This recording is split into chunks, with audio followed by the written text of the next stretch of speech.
waa sida walaalahay uga soo shanqarsiiyeen waxa dhacay kollay wax la malaysan kara ma aha dadka soo barakacay dhibaatada gaadhay dhibaato la malaysan kara ma aha inta dhimatay inta ilmooda biyo ku dhimatay inta dumar ee xataa hilkan ku dhashay ee dhibaatooyinkii iyo qabowga ku dhaca xilliga u dhammaan ku jirto wax la soo koobi kara ma aha marka sidaa darteed dadka sirrima dumal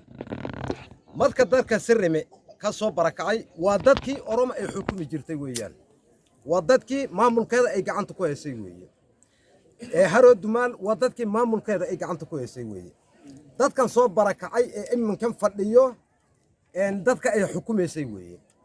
xilligii dhibaatadu ay dhacday dugdaadu markay dab la dhacday ay gubtay ee bililiqaysatay markay ay ka soo noqotay waxa lagu foofay dadkii ay xukumaysay isir ahaan in la dabargooyo dabargoon ayaa loogu dhaqaaqay ilaa amminkan la joogo qaylada naga soo gaaraysa haro dumaal xataa xalay baa ugu sokeysay in 30 qof oo caruur kuraya 15 jir wixii ka koreeya xabsi iyo xasuuq in loo adeegsaday oo xataa jirdil xoog la gaarsiiyay ilaa amminkan 30 qof baa nala soo hadashay xalay in ay ka soo baxeen meel ay maraan la yihiin oo qarinta ay ku jiraan oo ilaa amminkan meel ay ku go'doonsan yihiin waa dadkii ay xukumaysay dadkaas dad macnaha asir ahaan loo raadin weeye mooye dad Soomaalinimo iyo kilil ahaan loo raadin uusan ahayn waa dadkii ay xukumaysay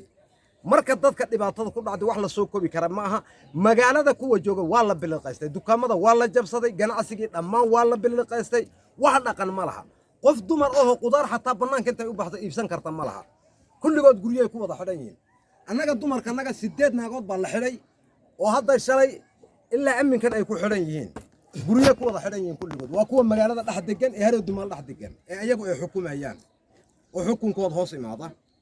amminkii haweenkii ayaga xidhay caruurtii guriga ku wada xidhan yihiin dhammaan xilligan marka dadka dhibaatada gaarsiiyay waa xukuumadii shalay dawladdu ay dadweyne ay xukumayaan way dadka dhibaatada gaarsiinayaan dadka soo barakacay dad hadda tirsigiisii markaan guud ahaan dhammaan markaan isu geeynay kollay ilaa 12,568 ilaa meelahaas ku qiyaasayna kollay guud ahaan markaan fiirino laakiin dadku qarimo ku wada jira dadka dhibaatadan sameyn hayo maamulkooda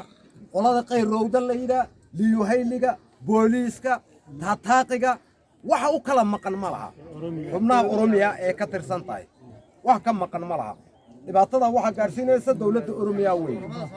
dawladda Oromiya ilaa heer gobol heer kilil ay isugu jiraan dawladooda kor wareegayso ilaa gor iyo